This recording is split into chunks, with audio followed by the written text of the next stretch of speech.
Following program are those of the speakers and the host, and do not necessarily reflect those of Yoakley Scott Corporation and your sports network. Yeah, I've been closer to Jesus before, so can you help me out? Oh, can you help me out? Am I on my own? Am I on my own? But can you help me out? Am I on my own? Am I on my own? But can you help me out? Can you help me out? I've been scared to look in my soul.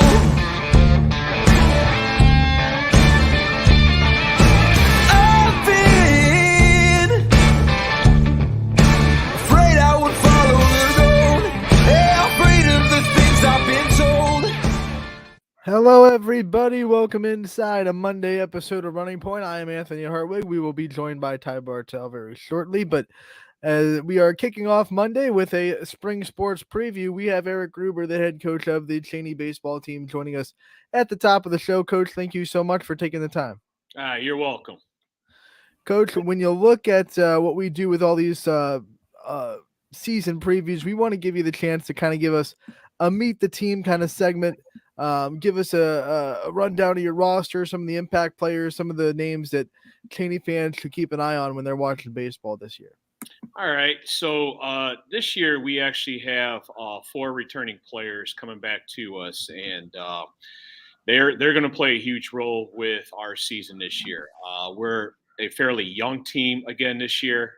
We got hit pretty hard last year with the pandemic. So we really didn't have what we saw as to be the most successful season. But coming back this year, we've got 3 seniors who have been with us since year 1 of us bringing back the program. Noah Cohen, Jeremy Leeson, and Caden Brown all are going to be impact players for us, whether it's on the mound or in the infield or even at the batter's box. And Marquis Sly, who's our returning junior, looks to play a big role for us as well, whether it's on the field, on the mound, and especially at the batter's box. So we're really looking forward to these guys coming into this season, but we're also looking forward to them sharing what they have gone through and just the experiences of playing at this level with all the young guys we have coming in this year as well, too. Yeah, I mean, I love that you – there's Ty. Yep. Coach, actually what I kind of wanted to add on with that too, if we could, just talking about the fact that the programs come back after having such a long gap in between. Talk to me about some of the challenges that come with trying to coach a program that when you come into it, it didn't have like a strong foundation again. You kind of have to rebuild that from the ground up. Yeah, and that's been one of the biggest tasks that we had. When I talked to Casey Bogart, our athletic director, that was one of the key points was we're working from ground up. It had been nearly 10 years since we had our program here at Cheney. And I would say one of the hardest things was we just did not have any kind of feeder programs coming into us. So unlike a lot of other varsity programs, they have these feeder programs, whether it's through the little leagues, the middle schools coming into their programs, and they're very well established. We had a lot of players year 1 who typically would have been on a freshman JV team that were playing at the varsity level. So it's really just getting guys to be interested in playing because baseball hadn't been around at Cheney for 10 years up to that point. And it was just really getting guys interested in playing and then just really working on the key fundamentals of the game itself. Year 1, that's basically what we had focused on. And we really didn't have much of an off-season program because we had just established ourselves that spring. That following year, we had a very strong off-season program, we felt. Getting guys into understanding, coming out during the fall to just do some fall ball, during conditioning during the winter time, coming out during the summer for the 10 days that we had, really did a lot for these guys. So the biggest challenge was just getting guys interested in playing baseball, but also teaching a lot of these kids who just never been exposed to the game how to play the game of baseball. So that was probably one of the biggest challenges we had. And when talking over with Casey, our athletic director, about it all, I coached baseball at down in Florida when I was teaching down there for 8 years, and we had our ups and downs, but just knowing and understanding all the off-season work that had to be done, that was one of the key factors. And coming in was I told Casey, we need to have this off-season programs if we're really going to be successful, and that's helped us out a lot. So from where we were to where we are now, I'm going to say the biggest contribution was just our off-season, just getting guys into learning how to play the game itself. You know, when you're talking about building a program from the ground up like you are, what was it like trying to kind of establish a culture and establish a philosophy into these kids that are coming, like you said, either playing baseball for the first time or at least playing varsity level baseball for the first time? You know, our motto is every pitch, every out, every inning. And one of the things that I really try to install, as well as my 2 assistant coaches, Jake Smith and Robert Reese, who have been just tremendous since year one and have been with us since year one. That's really the mindset we try to install in these guys. Is this is probably one of the toughest sports you're going to play mentally because of what it requires. And in order for you to really be able to play the game, you have to play to every pitch, every out, every inning. So it was just them understanding, yes, we're going to have our ups and downs, but on the same token, if you're learning, if you're making gains, if you're finding yourself getting better, whether it's on the mound, whether it's on the field, whether it's at that batter's box, that's a win. That's a plus, and that's what we need to build on. So a couple of our veterans on year one, they understood what we were going through, and their biggest thing, yeah, it was the wins and the losses for them, but they just really kind of wanted to install and know within these young guys how important it was to be able to learn the concept of the game and to take each practice seriously, to take each rep seriously, to remember what it was that you had done and kind of build upon it. So our older guys who came in on year one really did a great job, we felt, foundational wise, teaching these kids how to play the game, but more importantly, that it's the improvement that you make that's going to simply build and eventually create those W's down the road. That's what I was going to kind of ask you on, Coach. So I'll kind of let you expand on that. How important is this group of Cheney baseball players going to be ultimately for the future of Cowboy baseball's program? They're important. The senior class we have this year was the first group that came in year one. So they've been with us since we first started the program back up after being gone for 10 years. And they understand how important the season is for them, but they also understand how important it is for them to just simply lay the foundation for whoever follows after them. We've got 4 freshmen coming in. We've got 2 sophomores coming in, possibly a couple other guys that had just finished up the basketball season that will be joining us. So we have a young group who is following them. And our seniors this year who have been with us since year one have really worked to install a mentality within them. They become vocal leaders. They hold not only the other guys accountable, but more importantly, they hold themselves accountable. So it shows these young players that despite how long you've been in a program, it's still important to hold yourself accountable for whatever it is that you do.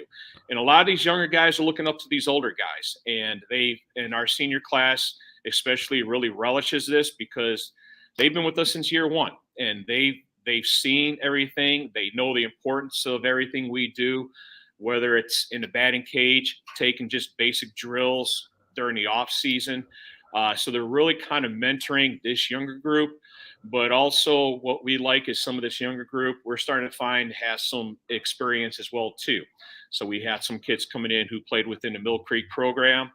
And one of our goals is to get the middle schools more involved with these Little League programs and the Mill Creek program.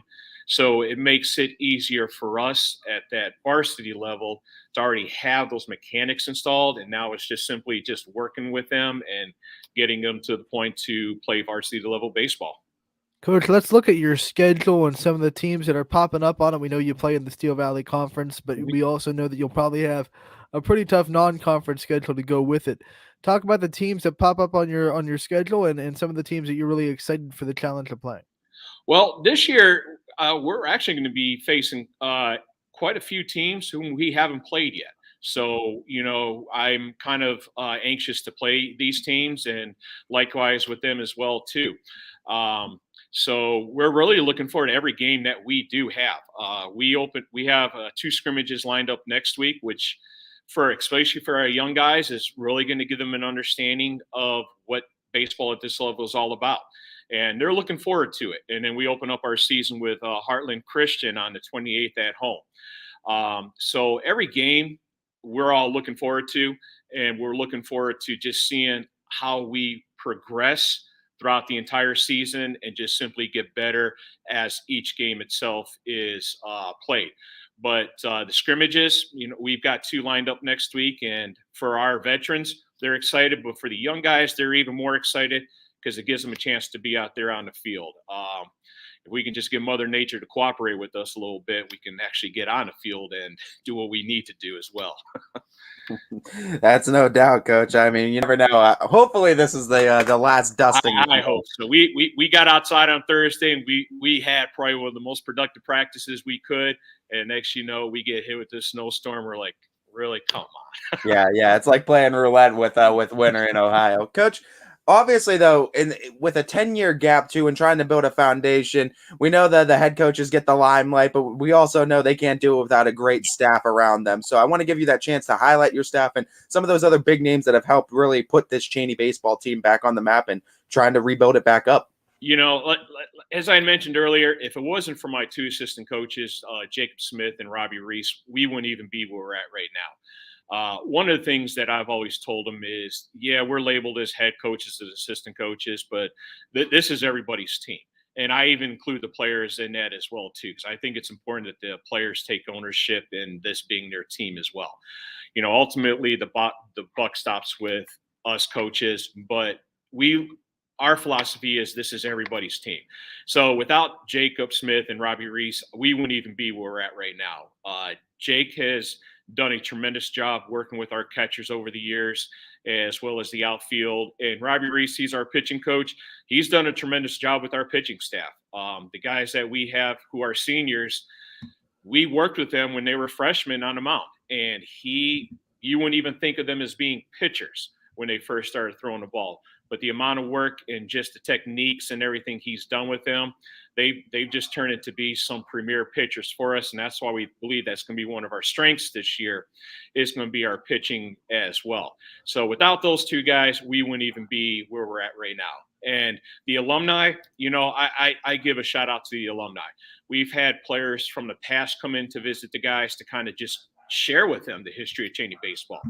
Because for a lot of our guys, they never knew Cheney baseball existed because they were just very young at that point. So we've had some guys who used to play for Cheney come in and just kind of share with them where Cheney was at one point, how we were just such a powerhouse that nobody wanted to play us because of the dominance that they had at one point. So I think bringing in some of those players from the past to really expose the history of Cheney baseball is important. And likewise, this year, we're going to look to do the same because we got a lot of young guys coming in. So we think history is an important part because it lets you know where we once were and where we would like to be at some point. Coach, thank you so much for taking the time to join us today. We appreciate the time. We wish you the best of luck this year, and we can't wait to talk to you again real soon. Thank you very much. Enjoy, you guys, and thank you very much for having me on board. Thank you, Coach. We enjoyed it. Coach Eric Gruber, the head coach of the Cheney baseball team, joining us on Running Point. Just the first of 4 coaches we'll have on today to preview the spring season that is coming up. We also have Joe Gabriel, the head coach of the Boardman baseball team, joining us in any minute now, really scheduled at 12:15. Then we have Nate Schick trying for attempt number 2. Hopefully Lakeview's internet cooperates with us today. We'll try to get him on. And then at 1 o'clock, we'll have Bill Amaro, the head coach of Hubbard softball, joining us as well.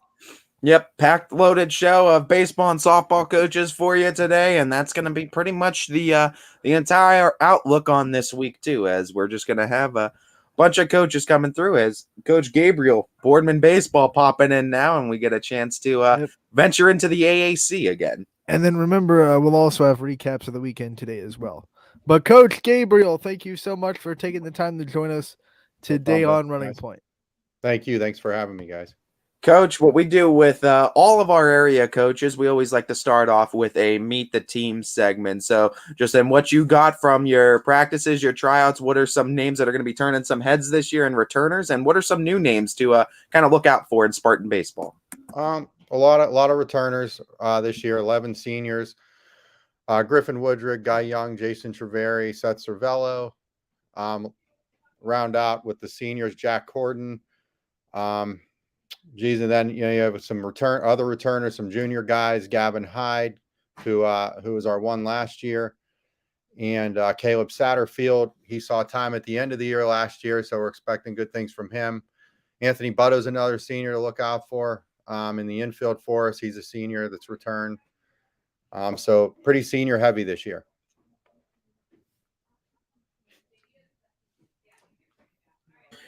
Coach, I mean, when you look at a team like that has so many seniors too, I mean, leadership doesn't seem like it's going to be something that's going to be lacking on this team too. So how do you kind of balance the tribe, I guess, to where there's not too many chiefs in it at one point, and everyone has their role, and everyone can kind of, I guess, lead the team as by example?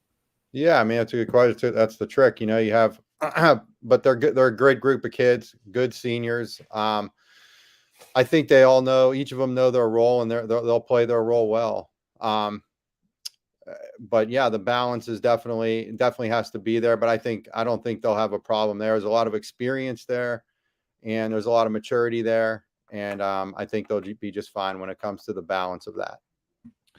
Coach, when you look at some of the goals that you guys have set this year, obviously you've had some time now to look at what you're going to get with practices and probably scrimmages next week.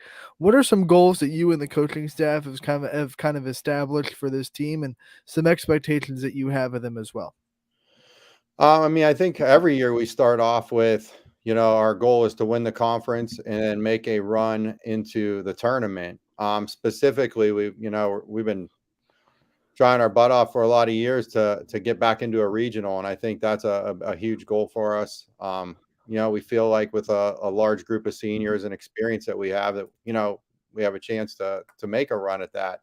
And then you're always looking to develop for the following year as well with some young guys, and hopefully that they play well, and you kind of keep piggybacking off of that. Coach, I mean, you talk about winning the conference. Let's kind of look at the schedule too. I mean, you play in the tough AAC. We know there's going to be some very good teams. I mean, Howland, Fitch, Harding, and Canfield. We know these are great programs anyways. Talk to me about playing inside this conference, what kind of challenges that's going to present, and some of the non-conference games you're also excited for this year. Yeah, I mean, it's a challenge every year in this conference. Especially specifically this year with the amount of arms that are in it. I think every team has a couple guys that can shut you down on the mound. And I mean, every year it's a grind every year.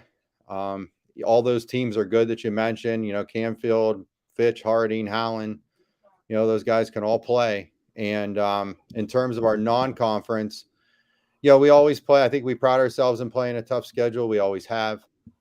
We have Hoban on the schedule again this year. We have Chardon on the schedule again this year. I'm trying to think who else we even have. With South Range again this year, who I assume that they're going to be good again. And, we usually add a couple Federal League teams, and then we're going south this year to Myrtle Beach. So my assumption is we'll have some good squads there as well. Well, it's always good to get out, get a little bit south, get a little bit warmer. Hopefully the weather down there cooperates with you. Coach, when you look at the strengths of your team, we talked about the strengths of some other teams in the AAC, and of course, we know the arms in the AAC. What are going to be some of the strengths of your team that you think you can utilize to have a successful season? I think our pitching and our defense would be our strength. We're bringing back we have a lot of arms. We're going to be deep in that aspect of the game. We'll run 5, 6, 7 guys deep in the bullpen, and then defensively, being as experienced and as senior laden as we are, played really well last year defensively. We're solid up the middle. really good catcher in Seth Cervello, really good middle in Jack DeCenzo and Griffin Woodrig up the middle. And then, right now slated would be Caleb Satterfield in center. So we feel really good about our pitching and our defense. It seems like for the entirety of Boardman, they can never seem to get enough baseball. I mean, even from youth programs up, that beautiful Field of Dreams down there has hosted so many important games throughout summer leagues, fall leagues, what have you. So just talk to me about just having that kind of interest already gauged in student athletes that are coming into the program, of baseball kind of already being big in the area. How much easier does that make making a team season to season when you have so many kids that are already just bought into the sport and already bought into the program through all these youth programs in the area? Sure. Yeah. I mean, BCB does a great job over there at Field of Dreams, and they get interest early on, like you said, for the kids. And, the biggest key at that point is as long as they keep, they just got to keep getting better. As you know, things change a whole lot when you get onto a big field. Things get very real then. And, as long as they keep working hard and putting in the time, it definitely helps. But Greg Krieger does a great job over there at BCB, and we work with them a lot with our freshman group. So, we do it. We work with them all the time, so they definitely help us out a lot, and we enjoy working with them. You bring up a really good, really interesting point with the jump between, going and playing at a bigger field and being ready for that next level. In your experience, what do you think is the biggest jump that kids struggle with when they go from maybe, okay, they're eighth graders and they have to go into freshman year and they're ready for, high school level baseball? What's that biggest jump or the biggest gap that you see? I think the biggest gap is a lot of these kids have had a lot of success on a smaller field and have had a lot of success on with their buddies. And I think when you jump out into high school and you start jumping out at Tessine Park into travel ball and onto a big field, the playing field evens out quite a bit. And kids that put in the time, kids that put in the work, kids that get a little bigger and stronger, those kids start to make a little push too. Like maybe a kid that wasn't as big or as successful when he was smaller, before they got onto a big field, they start making a little push too. So, it's just, you want to see kids stay interested in the game beyond Little League. And I think sometimes that's a struggle. And, because the game it's not for real until you get onto a big field. I really believe that. And talking about getting those kids groomed into position to where they get to you onto that varsity level, we talked about BCB, but just talk to me other like Boardman Spartan program area things, as well as your assistants that kind of help you out with this program and keeping it where it is, and just helping these kids get to the varsity level. I mean, we run a camp we run a camp every year. The coaches, they do an amazing job. We have a full, 4 coaches at varsity, 2 at JV, 2 at freshman. Last year we were at a JVB instead of a freshman. This year we have a full freshman squad. So do our best to keep those 3 squads going. Definitely don't want to ever have to turn into 2 teams if we don't have to, just because you want to keep that interest and you want to keep guys playing, because you just never know. I mean, you have young kids still, even at freshmen, that get a whole lot better, over a couple of years span, and they grow and just get better. And so you don't want to shut them out. Coach, before we let you go, why don't you give the Boardman fans a call to action? Let them know when your first game is and how important it'll be for them to come support you guys this season. Yeah, I mean, we open up at South Range on March 26th at noon at their place. And, anytime we get fan support, we need it. I mean, players feed off of that. And, we have a big year coming up, I think. And, we're excited to get going. That's for sure. Coach, we want to thank you so much for your time and giving us a chance to preview Boardman baseball with you this year. I mean, we know this AAC is going to be a gauntlet, and there's going to be so many fun games to watch and just be a part of this season. So I'm sure, with no doubt, we're going to be talking to you again real soon. Thank you guys for having me. Yep. Thank you, Coach. That was Joe Gabriel, the head coach of Boardman baseball, joining us on Running Point. live on the show. And they open the season March 26th at South Range at noon. So Something else going on at March there's a lot 26th going on at South Range on the Range, isn't there? 26th. You can have yourself a day. Go there, take in some baseball at noon. Yeah, and then come over to the YSN All-Star game at 5:00. Girls start at 5, boys after. Make it a whole day at South Range. Why not? Yeah, I mean, you could grab a little something to eat too if you want in between, maybe between the end of the grab a little baseball game. snack. There's in Canfield, there's a lot to choose from that isn't that far from South Range, or you can hit up their wonderful concession stand that I'm sure they'll have. Oh, absolutely too, and I mean, there's all kinds of great sponsors too in the area that we have that you'll also see swirling around in on our commercials as well that offer plenty of great eats in the area too. So make sure you, if you're going anywhere, do local here this weekend. I don't know what the hell that is. I have no idea what the hell that means. What in the world? I think that person has some Monday blues going on. I don't know what they got going on. They got something going on.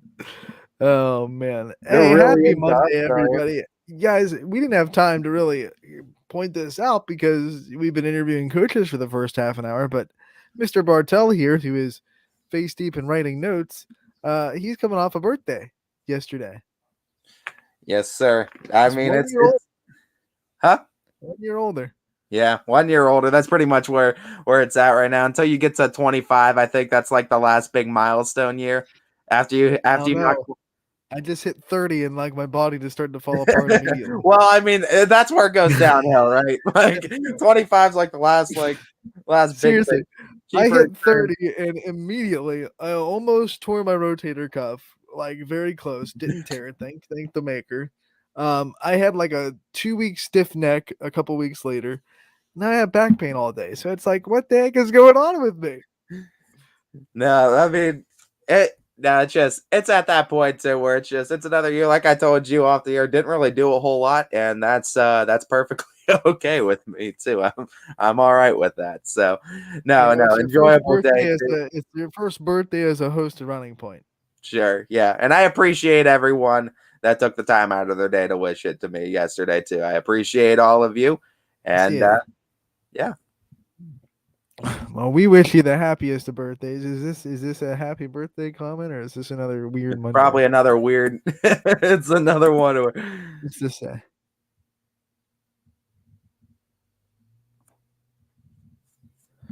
As I can almost guarantee that is not YSU pitcher Lane Rhodes. I'm pretty sure it's not. I can almost 100% guarantee you. I do not think that is YSU's pitcher Lane Rhodes. 100%. Not. But now speaking of Lane Rhodes too, Richie doing a great job with the YSU baseball too. Make sure you check out their games. Heartbreaker yesterday, unfortunately. Walk-off home run in the bottom of the 9th in a absolute pitcher's duel. YSU falls 1-0. They take 1 out of 3 in New Orleans. But yeah, Richie's doing a great job following YSU around and calling their games, doing coaches' corners every week and player profiles. So always keep an eye out on ysnlive.com for those because you never know when they'll pop up. Yeah, absolutely. Richie always does a great job too. And I mean, just looking at what they were able to do. I mean, this was a heartbreaker because, third game grudge match of a series. This is one where you could get a pretty big series win too. And they threw the kitchen sink. But the good thing is with YSU right now, pitching looking solid, and they've done a great job with that the last few years. As once it turns the corner, hitting will come around. I think this will be a Penguins team that'll be, competing here. It's all getting ready for the Horizon League play. That's all this preseason is. I mean, like, let's be real. The Horizon League is probably, unless YSU did something amazing and went and beat everybody in their schedule before. The Horizon League is probably not going to have an at-large bid into the tournament. Maybe Wright State, but I even doubt that Wright State would be able to do enough. out of conference to get a large bid to the tournament if they didn't win the Horizon League tournament. So this preseason is all no ifs and buts about it. This is all about getting ready for conference play. This is a little bit different baseball than you'll see in the Power Five. You know, the SEC, for example, they'll have probably 3 or 4 at-large bids. So their non-conference schedule, one, gets them ready for SEC, but also they want to booster their at-large status. YSU, their whole mindset right now is simply to be ready for Horizon League play once it starts. I just need to ask you, Anthony, have you ever gone by an alias of Airbud? I am not putting up any more comments. What's this one say? From Anthony Airbud Hartwig. What's this say? Anthony Airbud Hartwig's just wishing me a happy birthday. I don't know if that's calling me a dog or if that's calling me like a basketball player. I don't know. Like I mean, Anthony Airbud Hartwig. But this Hartwig spells his last name with a lowercase h instead of the standard. It's capital A for Anthony, and then the rest is lowercase. If you want to know, grammar and punctuation are important. That's where the Hartwigs differ too. His license or his identity is just gonna have the lowercase h. You got the capital H. I got the capital. He's got the lowercase. In both terms of the word, capital meaning I got the moolah, and capital meaning I got the capital. Yeah, there you go. You double down on it. But speaking of doubling down too, we're going to be doubling down. We talked with Nate Schick. We had him on the other. Yeah, and then Lakeview's entire Wi-Fi just went. Yeah, we had him on. We talked to him for a couple minutes, but we need to get him on and do Lakeview up something proper today too. So we're gonna make sure we get him on and we get a proper interview with him too, and hopefully Glitch Gremlins don't go attacking the source of the Wi-Fi again. That's coming up at 12:45, and then at 1 o'clock, we do have Bill Amaro. That name just went right out my mind for like the split second. I said it at the top of the show. I know you did. Bill Amaro, the head coach of the Hubbard softball team, will be joining us at 1 o'clock as well. We're going to take our first break of the day. When we come back, we'll have more Running Point. We'll have those 2 interviews and a lot more. A lot of weekend stuff to recap this wonderful weekend as well, Ty. We have a state champion, and we'll talk about it after this break on Running Point, brought to you by Greenwood Chevrolet in Austintown. When looking for home design inspiration, don't just be inspired, be Baird inspired. Whether new or remodeling, Baird Brothers has the latest trends like shiplap to refresh your home. Go from inspiration to installation with our wide selection of in-stock American hardwoods. From the rustic charm of antique oak to the warmth of traditional cherry, Baird Brothers has what you need to make your home inspiring. Baird Brothers, our family's heritage, your family's home. For a great vehicle and a great experience, come to Boardman Mitsubishi today. As always, our full lineup of Mitsubishi models comes with a standard 10-year, 100,000-mile powertrain warranty. Boardman Mitsubishi, your hometown Mitsubishi dealer since 1999. Coca's Pizza, always supporting our community and our local athletes. Stop in on game day or score big and have it delivered right to your door. Check out our daily specials at cocaspizza.com. That's Coca's Pizza, we serve it hot. At Hubbard Chevrolet, Hubbard can help you get the financing you need regardless of your situation. I'm Tony Page, and I've helped thousands of customers in Northeast Ohio and Western Pennsylvania buy a vehicle. Visit HubbardChevy.com to get pre-approved. Remember, folks, Hubbard can help.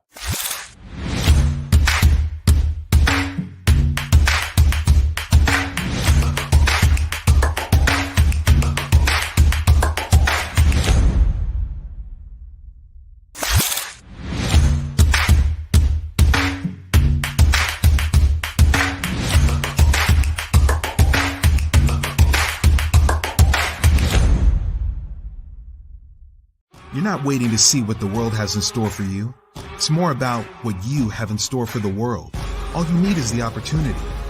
All you need are the resources of a large university and the advantages of a personalized academic setting where you can experience new worlds in the arts and sciences, business, and education and make them your own. We are where you shape your future.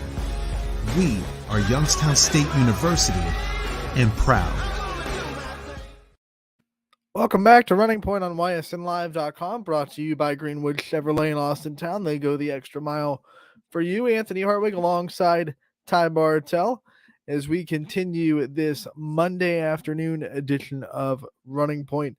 Ty, there was the wrestling state tournament on over the weekend from Friday to Sunday, and we do have a state champion, and we have a lot of other great wrestlers that had great runs this weekend as well.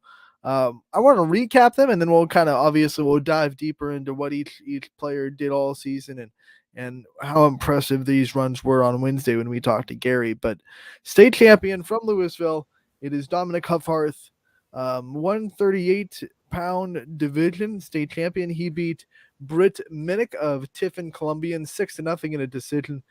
He finishes his season at 43-5 and is the Division II 138 division state champion. Congratulations to Dominic. Yep, and we still got our state champion in there you go. in winter sports too, in both individual and the duels for Right. for wrestling. So we had 3 wrestlers get into the state championship match. Another one from Louisville, the one that was projected to be the state champion. He was the number 1 seed, Pablo Castro. He lost his state championship match to the number 2 seed. I'm going to get the name right here in a minute. Hold on. He lost 8-3 to David McLeland of Columbus DeSales. So Castro finishes second in the 132-pound division for Division II state championship. He finishes his year at 49-3, and he is the runner-up for state. So nonetheless, another great run too for some of these wrestlers too. Making it to this big stage, if you make it to the podium, you've Right. done something right. I mean, we had so many placers, and we'll get to them in a minute, but one more state championship match to speak of on YSN. It was Ray Samil of South Range. He lost 3-2 in a really tough match. Really good wrestle match in the championship. He lost 3-2. Came down to the final seconds, but he did lose, so he was the state runner-up in Division III. But great year for him as well. Absolutely. Couple comments too. Looks like DJ throwing. Oh, not shades. Looks like you might be getting Jarvis, Anthony. The Chiefs might be getting Jarvis. And then Jarvis Land. I saw some Chiefs fans comment about this, and they were saying, obviously the Chiefs didn't really do much to go after Amari Cooper, who's 3 years younger than Jarvis Landry. So the question is, if you weren't going to go after Amari Cooper, why would the Chiefs go after Jarvis Landry even harder, who's 30 years old and a veteran? Maybe he just fits the program better. Maybe Andy Reid likes him more. I don't know. At this point, Brett Veach has done such a good job at GM. I trust whatever he does. But that has been the question around the Kansas City circles, is that, why wouldn't you go after 27-year-old Amari Cooper and then go after really hard Jarvis Landry? Yeah. Denise John too. Better get that Akron talk out of here, away from this old Kenton boy. But no, give that shout out to Blake West, who's going to the NCAA tournament. And you know what? At this point, I hope Akron beats UCLA too. Do the unthinkable and bring some energy to this area. That would be awesome. Did we bring up Akron? Huh? Did we bring up Akron? I don't you said get that Akron talk out of here. No, I mean she does. She said he that. plays for Akron, Blake West, and I told her get that Akron talk out of here, away from this Kenton boy. I don't want to even talk about it after that last game. You gotta fear the ruse, right? Yeah. Congratulations to the Zips, and I obviously I'm rooting for them in this one too. I really am. I hope they do the unthinkable. Maybe Wednesday we'll have to have a little segment of March Madness filling out brackets. Because Thursday we're gonna have the hangout at the bunker. So maybe Wednesday we'll have a little bit of a segment in our show to fill out some brackets and talk about who we think's gonna win March Madness. That'll be fun too. We don't usually do national sports, but we can break the rules once every now and then. Especially considering some of these colleges are super local too. Yeah, Akron. Isn't Ohio still in it? I'm pretty sure. I think we got a couple in it too. I haven't actually taken I know a Ohio look at. State's alive because they got Sister Jean in the first round. So good luck with Sister Jean. Just as long as Ohio State doesn't run into Oral Roberts. No, they ran into Sister Jean. It's over. Like she's already decided. It's every year with Ohio State. You don't mess with Sister Jean. You don't. You just know it's you just. I remember last year. State in the tournament. That's who Tech lost to last year in the first round. You don't mess with Sister Jean. You don't. No, you do mess with Ohio State basketball in the tournament. That's who you mess with. That you just because like if you play Ohio State, you're getting a win. Doesn't matter how good they are. You're getting a win in the first round. It was fun last year when we hung out in the office. It'll be funner this year when we hang out in the bunker. Going over some more wrestling results from the weekend. Sean O'Horo, unfortunately, in his I guess you could say consolation final that would have gotten him into third or fourth place, he lost and also got a little bit banged up. He had to forfeit his 5th-6th match. So Sean O'Horo is going to finish 6th. But he's going to Kentucky, so he's living the dream. So he finishes 6th in the state. Dylan Smith from Poland wins 17-8 in his last match to claim 7th place in the state. So he got a big win for him. 17-8. That's a big score in wrestling. You see most of these around 4-2. You know, if it's 17-8, that's a lot of scoring in a wrestling match. Stephen Mara will finish 8th. He ran up against some really tough wrestlers. He didn't have a favorable draw.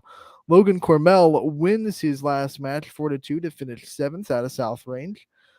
We have Blake Schaefer out of Louisville. He won his last match 11-3, and he finishes 3rd in the state. So great showing from Blake Schaefer from Louisville. Noah Peterson also from Louisville. He lost his 7th-8th match 11-6, so he'll finish 8th in the state, but also a placer for Ysn. All these names are placers, are on the podium. So Hunter Andel from Garfield lost 4-2 in his 5th or 6th match, so he finishes in 6th place in the state. Tyler Littner from Fitch, woo woo, giving Ty a little woo woo.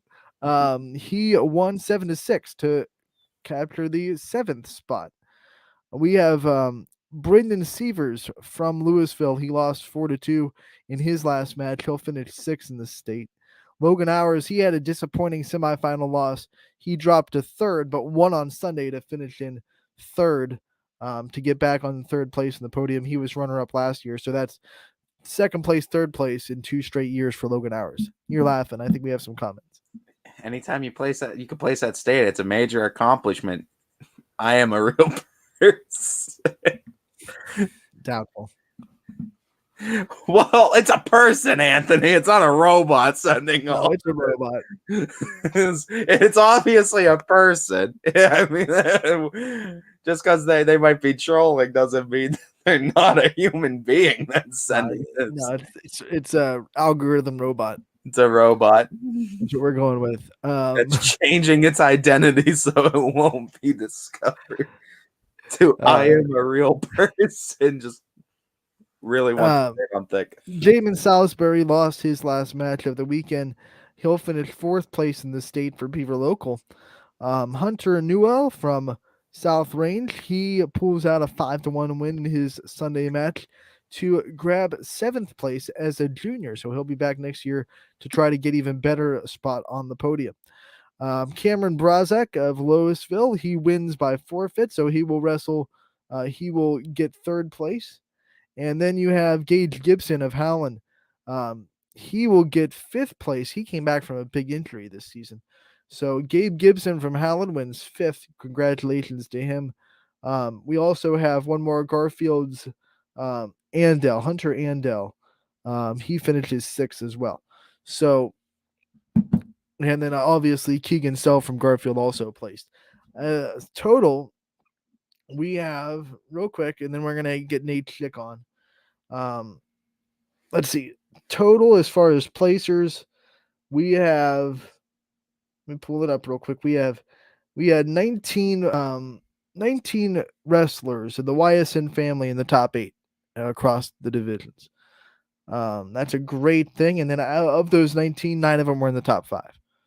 That's a number I got too when you were going off. I had 5 that's placed in the top 5, and that's it. If you're in the top 5 as far as wrestling is concerned, you're doing something right too, and there's no shame in being anywhere on that podium too. But especially to be top 5 in that division and state, that's quite the accomplishment for sure. So now we'll bring up Nate Schick for attempt number 2 at Coach's Corner with Nate Schick to preview the season. Our fingers are crossed, Coach.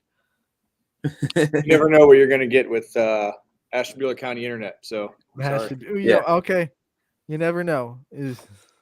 Hopefully the glitch gremlins play nice with us this time too, and we'll get you guys something proper with this. Coach, I know we talked about it again last week, but let's just bring it up again with a sort of quick rundown of the Meet the Team segment real quick of just highlight your senior leaders and some new players you're excited for this season. So seniors, we have 2 seniors, Reagan Schick, Kylie Imes. Reagan was she was first team NE8, I believe, last year as an infielder. Kylie Imes, her and Reagan both are lead by example type kids, very talented, and are middle of the order bats that are going to be huge for us. We hope. Juniors, we have 3 juniors. Ella Chadwick being one. She shared the innings with Reagan last year, and we hope she can continue to improve her skill set and be able to succeed in the circle for us as well. Gianna Caruso and Maggie Pavlansky, 2 other juniors who were impact players last year for us, both top of the order type hitters. Maggie will probably play some center field, a lot of center field. G will be she'll man some third base for us. So they're also great kids, great to have, great teammates. We'll have 3 sophomores pushing to get in the lineup, as well as 7 freshmen that we have a talented group of freshmen, and we're hoping they can continue to push, continue to get better to work their way into some at-bats and playing time for sure.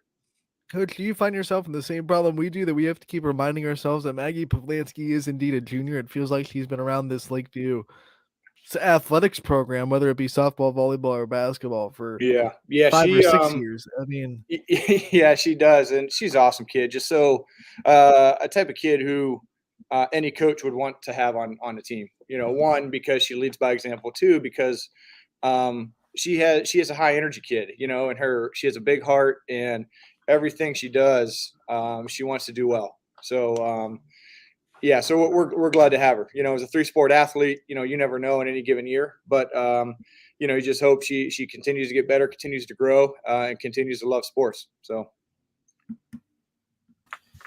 I don't want to mention any names on how it ended last year, just because we talked last time and I remember that. But let's dance around it. How do we take the ending of last season and turn it into a positive and grow from that moving forward going into this season? Yeah, you're good. I'll say it. That Marlington loss really hurt, and you know, we had them. You know, we were up. I think it was 10-8 or 10-7 going into the bottom of the 7th, and you know, the lug nuts loosened a little bit too much, and you know, we ended up giving up the lead. But you know, a lot of the girls on our roster were on that team, and they don't forget. You know, and those are the little things that, you know, we preached all year. You know, to compete and to execute. And the bottom line is we just didn't execute defensively well enough in the end to get the 3 outs. And, you know, we hope to grow from that, and we hope to, you know, that's what we're preaching all spring, is just to execute and stay out of the big innings, you know, stay out of those 3, 4, 5 run innings. Everybody's going to give up a run or 2 here and there, you know, but, you know, we just hope to be able to score 3 or 4 when they're scoring 1 or 2, you know what I mean? So, you know, you brought up Reagan Schick in the circle. Obviously, what kind of blessing is it to have someone who pitches as well as she does, but also, like you said, all NE8 with her infield. So obviously can work the glove when she's not in the circle as well. Someone that's so versatile, can play multiple positions. What's it like being able to coach someone like that?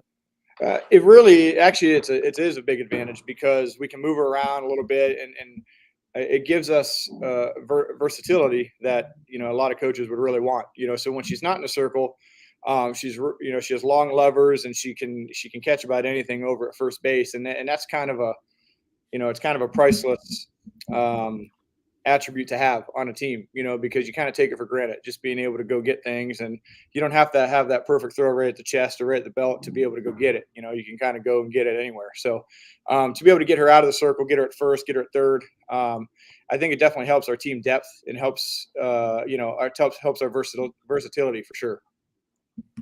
With her having as big of a role in this team this year as she's going to, how influential do you think it is that she has? Obviously, she's going to have that great relationship with you, and just being able to talk baseball and have that kind of coach's mentality. You understand what you want from her. She understands what you're looking to, and just kind of have that leader as a player on the team as well too, that kind of understands and knows what's expected from the program.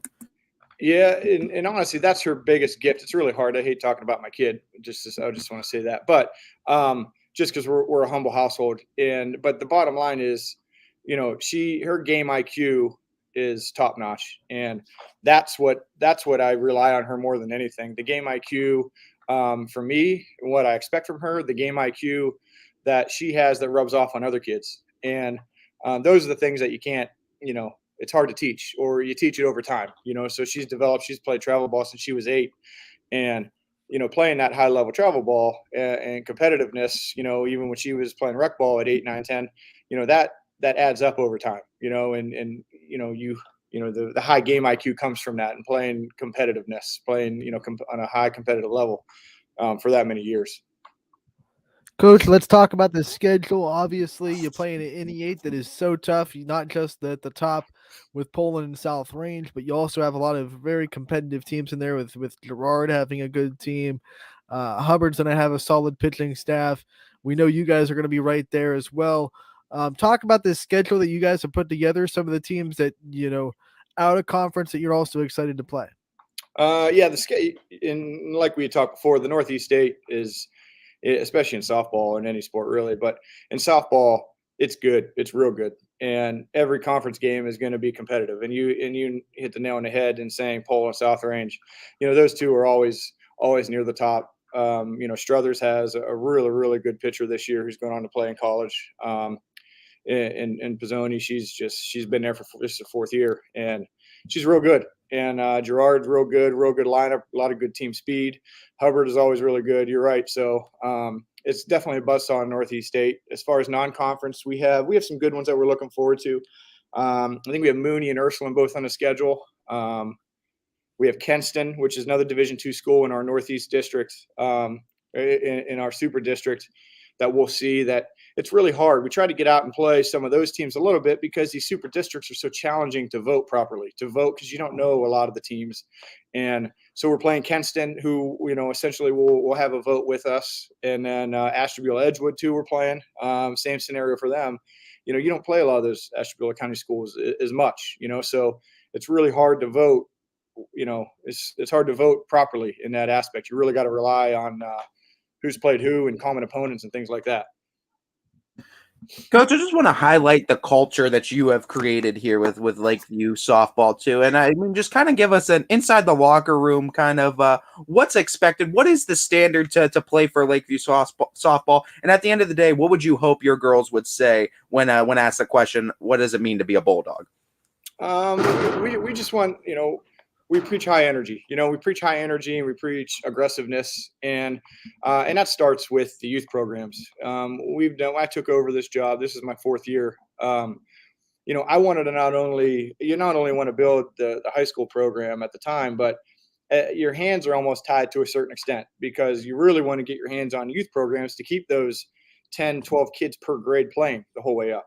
So like for us, it's more like we have real strong numbers at 6th, 7th, and 8th grade coming up that I'm really excited for. Even though my kid's a senior, Reagan's a senior, she'll be out.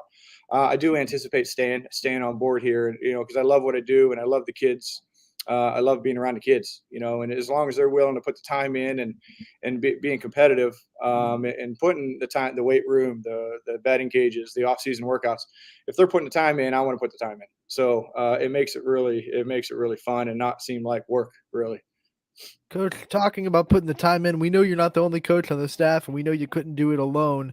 Want you to bring up some of the assistants you have and some of the people that really are responsible for making this Lakeview program what it is. Yeah. So my my varsity assistant this year is Dave Kelm. Dave's super good guy, super high game IQ. His daughter, actually, both of his daughters played for me the last 4 years.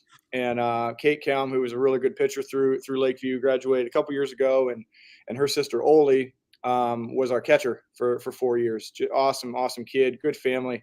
So Dave's going to help in the dugout this year. He's getting out of the scorekeeper role and game changer role, and he's actually heading into dugout because he feels like he's going to miss it, and I don't blame him. And actually, Oli is on staff as well. She's going to help us out. She's working with the catchers a lot, so she's good to have. She's great with the girls, and a really high knowledge of the softball or of the catcher position. And then our JV coach this year is going to be his name's Coach Verhaas, Chandler Verhaas. He went to Grand Valley, and he's a baseball guy, baseball mind, but we're kind of trying to pull him over to the good side and the speedy side of the sport of softball. So he's a good guy, and he's going to be along for the ride and learn a lot as he goes. Let's call out and inform this Cortland community, if they don't know, when your first game is going to take place, where they could catch you, and what time that's going to be. We open up with NE8 playing Struthers at our place on March 28th, 5 p.m. Actually, we're at home that game. So Lakeview High School, March 28th at 5 p.m. It'll be game one of the 2022 season. Coach, we are so looking forward to it. It's getting close and close. We can't wait, and we wish you the best of luck this season. We look forward to talking to you again real soon. Boys, thanks very much. Keep DJ on his toes, and I appreciate all your time. Thank you. Thank you, Coach. Coach Nate Schick, the head coach of the Lakeview softball team, looking to be one of those teams, Ty, this year that throws a real monkey wrench in the NE8. We talked about it in basketball. There were some teams that could make some runs at the NE8. It didn't really work out that way. Poland and South Range kind of ran away with that 1 and 2 spot. But this year, I feel like, especially, South Range lost a little bit in the circle. Poland, lost a little bit in their lineup.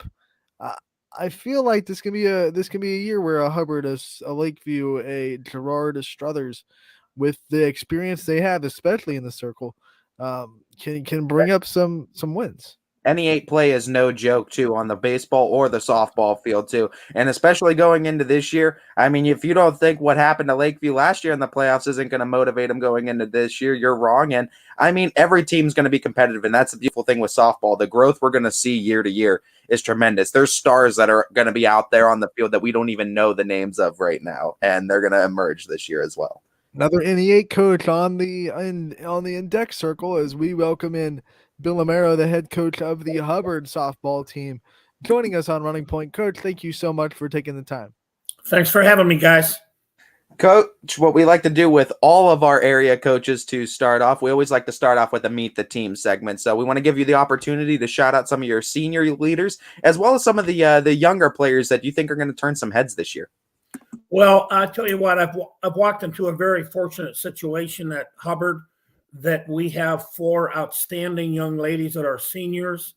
They're truly the leaders of our team, both on the field and in the classroom and just in life. First off is senior Haley Croyle. She's probably going to be our number 1 pitcher, play infield. She will be attending University of Akron next year. She's going to major in respiratory therapy. Our next senior is Jillian Reiser. She's a first baseman and also will pitch. She will be attending Baldwin Wallace and majoring in national security. Our third senior is Grace Narkham, a young lady that I believe you guys talked to during the basketball season. She will be playing center field for us, and she'll be attending Cleveland State to study nursing. And last, our catcher, Lexi Nadasak. She will be attending University of Pitt Bradford. She will be catching and playing second base and majoring in business management. We also have an outstanding sophomore. Her name is Phoebe Rusnak, and she will be playing second base and pitching for us. And those 5 comprise the returning members of the team for this year.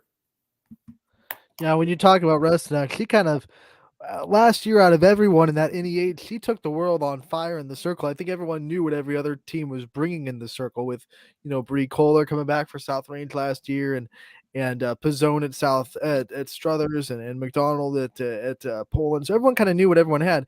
But then here comes this freshman for Hubbard that kind of made Croyle and Resnick a big 1-2 punch for you guys.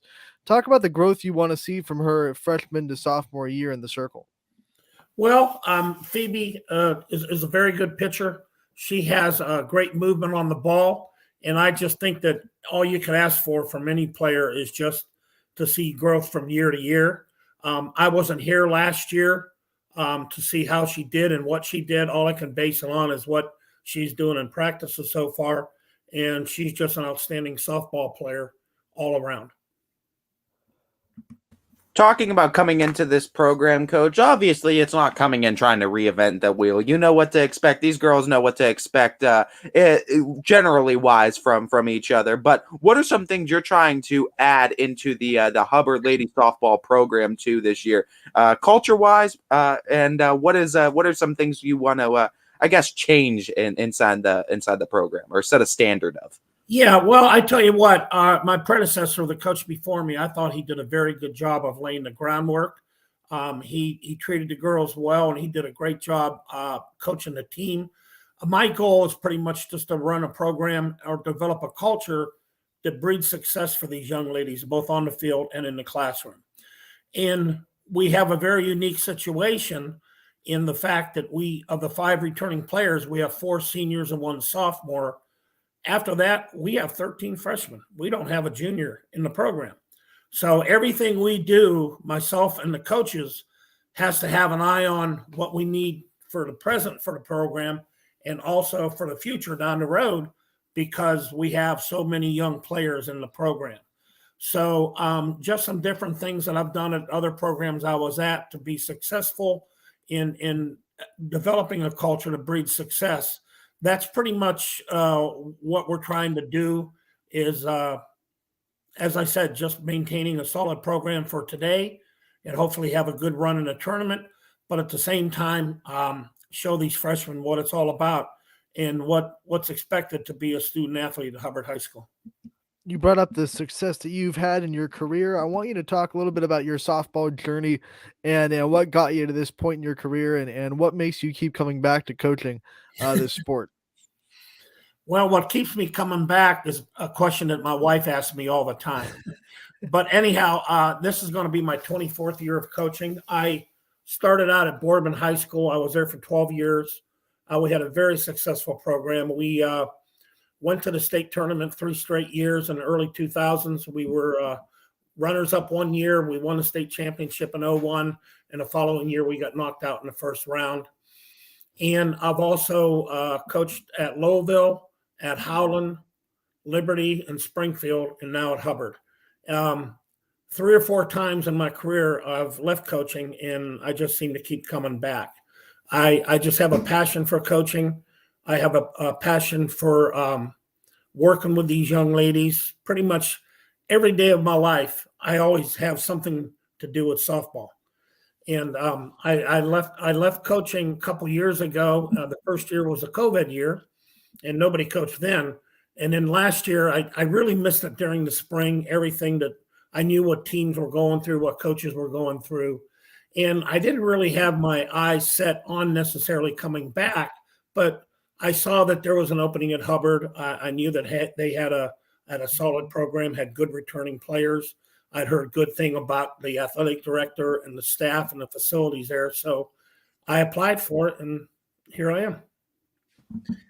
I love the story here, Coach. I absolutely love that you got back into this too. And talking about this season, I mean, you mentioned it, a couple seniors, but it's a lot of underclassmen, sophomore, freshmen. So got to get in there and going to have to coach a little bit. Talk about the schedule you're going to have to face with them too inside this NE8, as well as some maybe non-conference games you're excited to get their feet wet against. Yeah, the NE8 softball schedule, as the previous coach talked about, I believe it's they play some very good teams in the area. Have some good teams. Of course, you have Poland and South Range. Both programs have very strong pedigree. They're very competitive programs. West Branch, we're going to be playing Restaurant. That's a non-league game. Also, Girard, I know that they always have a strong program. Struthers has a very strong pitcher. And whenever you play anybody, you want to try to go against teams that have strong pitching. Our non-league schedule, I feel is very, very stiff. Matter of fact, we have our first scrimmage this Saturday in Canton against North Canton Hoover. The Hoover coach is a very good friend of mine. And when he heard I was back in it, we got together and we're going to scrimmage this Saturday. So right off the bat, we're going to go up against a big-time program. In addition, we're also playing other D1 schools. We're playing Boardman. We're playing Massillon Perry. We're also playing Canfield, Marlington, Ursuline.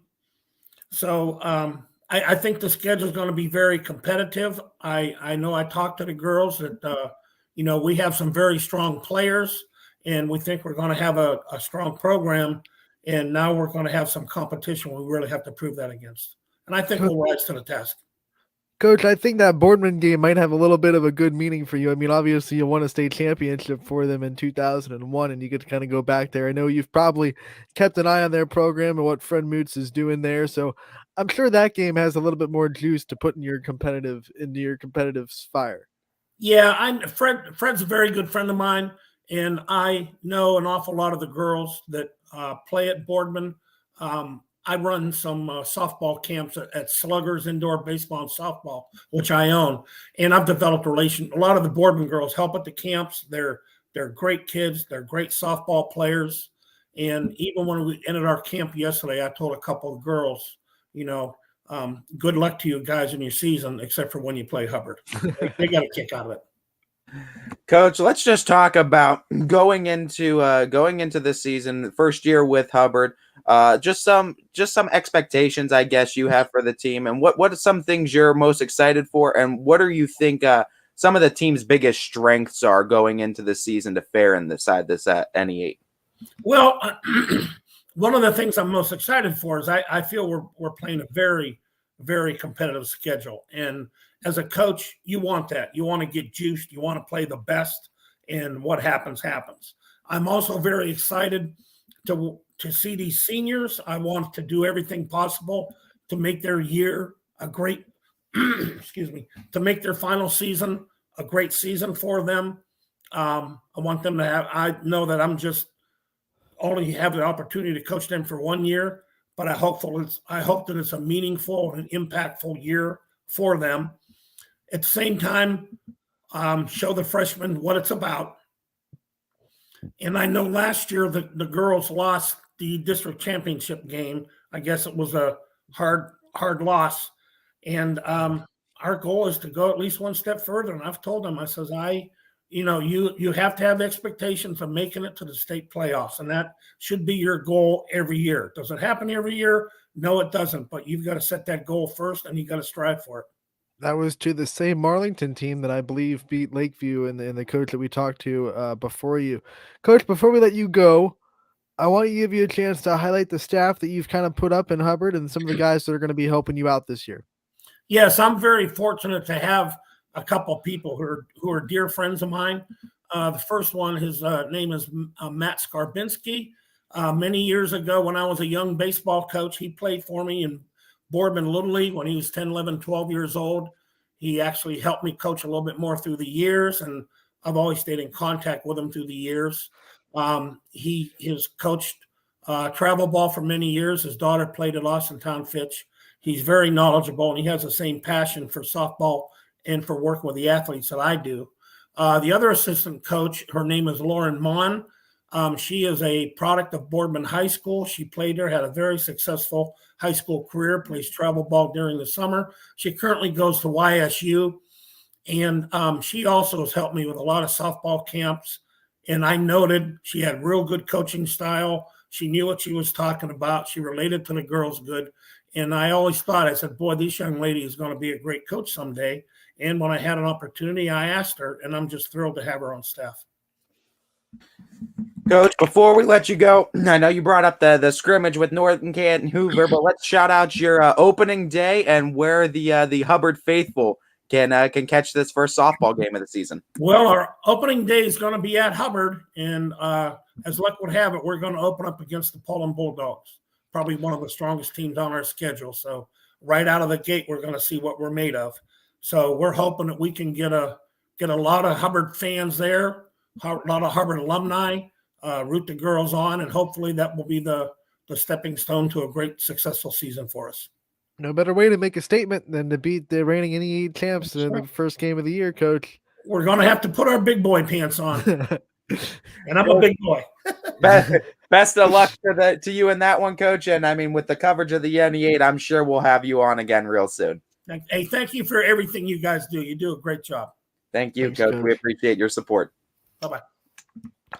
Bill Amaro, the head coach of the Hubbard Eagles softball team, that just like Lakeview, coming back with a lot of experience in that circle. Haley Croyle, a senior, she's going to Akron to pitch. That's a D1 school, and that's a D1 pitcher you have in the circle. Not a lot of teams can say that in the area. And then you have sophomore in Phoebe Resnick that just lit the world on fire. In my opinion, last year, I think stats would back me up if I could look at them. I think she had an ERA that was pretty much right on line with Haley Croyle, maybe even better as a freshman. I mean, if you aren't going to be geared up for these softball matches in the NE8, I don't know what you're waiting for. I mean, every single you could go South Range Hubbard, you could go Poland South Range, Poland Lakeview. I mean, Poland Struthers South Range, Struthers Hubbard. Gerard is coming back. I think it's a gauntlet. Yeah, I mean, Gerard's going to be fine. Gerard's lineup might be the best, like 1 through 9, as far as every person in that lineup can beat you. In the NE8, I think there might be a couple of at least question marks for other teams, maybe in like the middle of those lineups they're trying to fill. But as far as 1 through 9, I think that Gerard lineup, if I remember right, is just they can beat you with speed at the top. They have some really big hitters in the middle, and then they have average hitters sprinkled in between too. So Gerard's going to be tough to pitch against. Hubbard's going to be hard to hit against. Poland's going to be hard to hit against. South Range is always hard to hit against. So it's going to be a fun NE8. I'm excited for it too, as we continue to bring coverage for baseball and softball, as we got you 4 coaches already on and through the show today, 2 softball, 2 baseball. So I think with that, we can preview tomorrow too, since that was the end of our coaches for the day. Tomorrow, live on the show, we'll have Michael DeBar, the head coach of Salem Baseball, coming on at, I believe, 12:30. And then at 1:30, head coach of Boardman Softball will be coming on, Fred Moots, who's a good friend of Mr. Amaro that we just had on. And then we will also be debuting a coach's corner with Lakeview Baseball. Coach Carson of Lakeview Baseball. Yeah, so we're Cameron. Cameron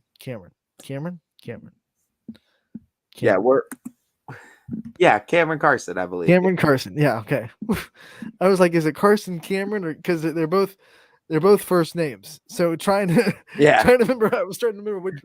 We're excited to be able to have both of them on. We got the softball and we got baseball side, like you said, with Anthony Ragazine of Mineral Ridge Baseball. Got a chance to catch up with him, and that's exciting too. MVAC always competitive inside the realm of baseball, so that's going to be fun to watch this season. But yeah, we'll have both of those for you tomorrow to preview here on the show. But you could go see them too on our website right now too if you want. Yep, they'll be live on the website before they go on the show. So if you want to spoil yourself and see them twice, you can go to the website and see them before the show. But live on the show, we'll have Fred Moots and Boardman Softball. Man, there's so many scheduled. I have to look again. How bad is that? I am just so lost. Jabbar from Salem will be on the show tomorrow live. Yeah. It's a whirlwind. It's a whirlwind time, but we love it. We absolutely love it, and I mean, it keeps us busy, and we love having all these coaches on too, and we wasted little time. Basketball ended right into baseball, softball. Yeah, I guess with that, we should dive into our recap of the weekend for basketball. We can officially, unfortunately, close the book on high school basketball. Both our teams lost in the regional final on Saturday.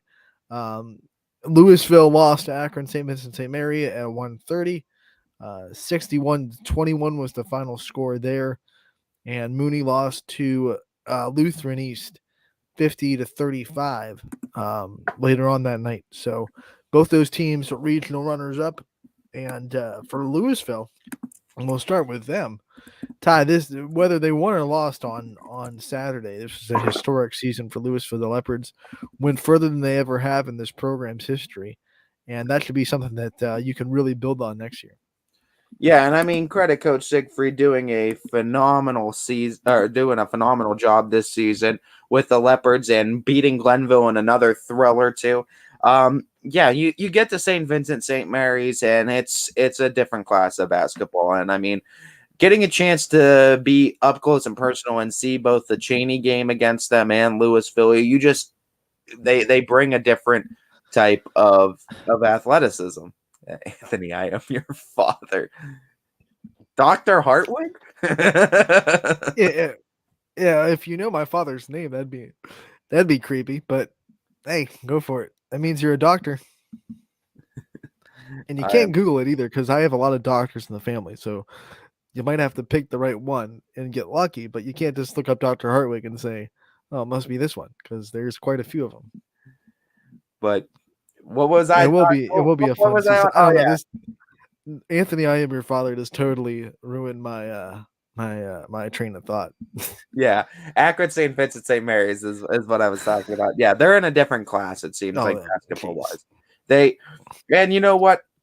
And that's nothing to discredit Louisville or Cheney. That's just all the credit to St. Vincent St. Mary's. And I mean, when they have the chance, they've built up their program too. I mean, LeBron, like we said, has definitely helped bring influx of students to that. But I mean, they're taking it, they're running with it, playing at places like the Staples Center, playing national competition. Like, here's what Quinn brought this up on the Power Hour last week, and I think it was interesting because LeBron brings prestige to the program's name. No matter what, St. Vincent St. Mary is going to be known throughout the country. Everyone knows that name. Know what St. Vincent High School is out of the country. But what the coach said, what the coach does, and what the players do, they back it up with going out and playing good basketball. Coach, I mean, even if they went like 5-13 this year and they weren't a good basketball team, everyone would know who they are because of LeBron. Yeah. Everyone would know that name. But they back up that prestige with really successful basketball. 9 state championships. Right. Since that point. And you know what? You want to talk about pressure. Talk about the pressure Coach Joyce faces on a day-to-day basis coming into every season, knowing that if I don't hold this team to this standard, like regional finals are the standard, like the minimum standard for St. Vincent St. Mary. Imagine having that kind of pressure to be successful, that successful year in, year out. Granted, some of the best talent comes to the program, but you still got to piece it all together and make it gel. Absolutely, you do, and he's done a great job. Obviously, they were a really good basketball team. You watch the highlights, and it was like everyone on the floor was just towering over these Louisville kids, and it was like, oh man, and this is going to be a long day. Credit Louisville for not giving up. But the thing I said too on both broadcasts, I think with Cheney and Louisville, the thing with St. V's about them, and it's almost automatic points if you turn the ball over. Live ball turnover on the floor, it's points. You have to. And with their length, Ty, it's hard not to turn the ball over. Absolutely. But you know what? Credit Coach Siegfried too, because just like St. V's and all these prestigious programs, Coach Siegfried's doing the right things to start building this program and get them to the point. Got a lot of gap to try to close here with numbers too, especially in D1, D2 not as much, but D1 especially, D2 a little bit more. But Coach Siegfried scheduling tougher teams, and really just trying to get his team that exposure. And hey, you keep climbing, you're eventually going to get over that mountain, and you're going to get over the hump. And Mooney was the victim of just a really slow start. They were down a lot after 1 quarter of play, and They despite playing really good defense in the second, third, and fourth quarter, they just could not manage to close that gap. But yeah, I mean, I think you were there, right? You did that game? Yeah, Mooney executed a perfect game plan to 95% effectiveness. The final 5% was just missing open threes. What they did with Lutheran East really well is they used that length and they made sure they tried to take it away from him. Mooney was using a weave a lot of times, but they were spreading out Lutheran East as far as they possibly go, trying to stretch them to the limits, create a little bit more distance for those driving lanes, more distance for the passing lanes. Mick Hergenrother, I don't believe, had a live ball turnover the whole night. He was passing phenomenal. And I mean, getting to open looks, it was just guys like Ashton O'Brien and guys like Rocco Turner that were clipping a lot of threes during the season. They just were cold in the first half. They started hitting a little bit more in the second half, but it was just the deficit you felt that they put on didn't help. And it was a late run too by Lutheran East that helped. But you want to talk about someone, Coach Palermo. I said it on that broadcast too. If there's anyone I'm giving Coach of the Year, I might go Coach Palermo with it, just because of what he's done in this run and the last few months of the season here with this team has been incredible. But also just credit Mooney and credit those players too. You're talking about a team now, granted different teams last year, but this is a team that lost to Lutheran East by 40, and they had this at a 4-point game late in the third quarter. Like, they were in striking distance to win this game. That's the thing. You'll look at the score 50-35 and you'll think, well, okay, well, Mooney was just out of it. Like, they're not. But if you watch the game and you don't just take it by the score, you realize really quick that that's a game that Mooney could have won. And if they played 10 times, Mooney might win 5 times. It was one of those games that was very competitive. Both teams were comparable to the other. Lutheran is, like we always say with basketball, just made a couple runs. It's a game of runs, and they made that last run to make that game a little bit more lopsided than it really was. Mooney defensively too. This was a Lutheran East team, another team averaging over 70 going in the season. Here's Darth Vader again. Yeah. 73, I think Lutheran East was averaging going into the season, and Mooney held him to 50. So defensively, again, the Cardinals and Coach Palermo has some solid game plans in place, and the Cardinals are smart enough. They know when to switch, and they know where each other needs to play, and they play as a perfect team unit some nights too. And with these guys like Ashton O'Brien and Rocco Turner getting older, and then let's see what Jabri Carter, if he has a good growth spurt too. Oh man, this Mooney team could be good for years to come. I want to see Coach Palermo build this team up again for next season, because I feel like if you go up against Lutheran East again, you might come out with a different result now. With talking about basketball in the area and the kind of wrapping up our season coverage, there were some people that continue to say that because we didn't get a team in the state championship for boys or girls basketball, that basketball in the area is down and it's terrible. It's been bad for years. Like, let's just take a step back, Ty, and remind people how hard it is to just get into the regional finals, especially in our region. I mean, our region is really good. We have Richmond Heights in Division 4, which is a juggernaut. Lutheran East in Division 3, which won the state championship last year. And then in Division 2, in our region, we have St. Vincent St. Mary. I don't think this takes away from basketball in our area or in our coverage map. We just have probably the toughest region in the state, and it's hard to win a regional basketball in Northeast Ohio. So I don't like people that say like they took this weekend and said, well, basketball's still down in the area. We don't have good basketball. Who do you think you are to say we don't have good basketball? I'm talking to you, and you know who you are. I also think, like, looking at it too, out of all the sports, and this might be a controversial statement, but out of all the sports, I think basketball is one of, if not the most, where the better team does not always win. And that happens with every sport, but I think it happens more often. I see that a lot with March Madness. Yeah. And I think it happens more with basketball than you could say with baseball and probably baseball is a fickle nature sport, so that's why they have to have series, because you can have the Royals beat the Yankees any given day, even though they're not a better team. Yeah, but I mean basketball too, especially that's why they do series. Once you get to there's the series and the pro, and then usually in a 7-game series you see the best basketball team come out on top. But when it's one game, like we said, anybody can beat anybody any given night, and the biggest thing is all you need is really one great shooting night. Youngstown versus Cleveland. Cleveland beats up on the Youngstown teams. So here's that's mostly true, but a lot of it too is in D1, and I don't know what you can do with with the divisional breakdowns, if there's a way you can break it down to make it even. But in D1, I think the numbers where every other school is like within a range of like 100 for kids. I think it's like 400 or like 600 to like 1,300 for a D1. Like there's large gaps. So when these schools that are D1 that are having 1,300 kids attend go up against the Fitches and the Boardmans that have 600-700 kids attend, yeah, there's a natural gap there, because realistically, if we were splitting them up like we do the other divisions, the 1,300 school should probably be a D1 team, and Fitch and Boardman should probably be either D2, D3, in like a 5 to 6 division game system. But I mean, who did Louisville beat to get to the regional finals, Ty? Who'd they beat? Yeah, exactly. Cleveland, Glenville. Shut up. And I mean, we have beaten these Cleveland teams before too.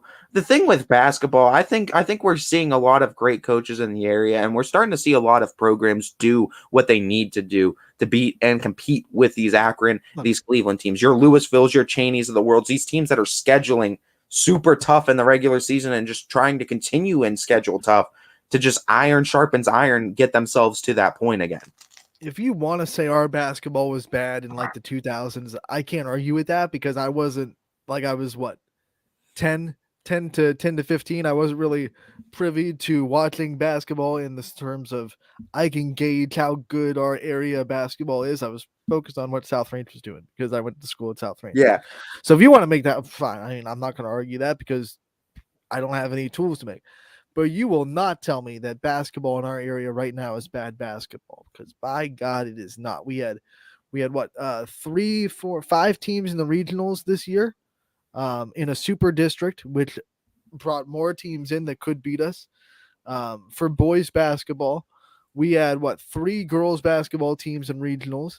So to say that basketball in the area is bad, I mean, we've had one girls team in the regional final this year, and then last year, 3 years in a row with at least one team in the regional finals, and last year we had a McDonald team that went all the way into the state championship game. Only basketball's fine in the area. Go to state final 4 too. Basketball's fine in the area, and if you're judging good by if you get into the final 4 or not, and if you don't get in the final 4, basketball is bad in the area, then I can't help you with that argument at all, because it's hard to get out of our region. It's extremely hard to get out of any region, but especially ours. And to say that basketball is bad because we can't make it into the final 4, I think that's ludicrous, in my opinion. So that's my editorial of the day. There goes Anthony. What's to say?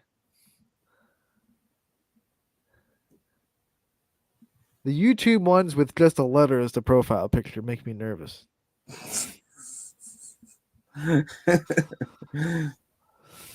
Anthony's standoffish with it. Oh man! Oh, he put me full screen. I gotta put you full screen. Looking at boys and girls basketball, I agree. I think what we've seen is a lot of great coaches too, and I think only 4 teams, like we said, make it to state at the end of the day, and only one team is going to represent this entire region. But I'll bring this comment up. Hold on.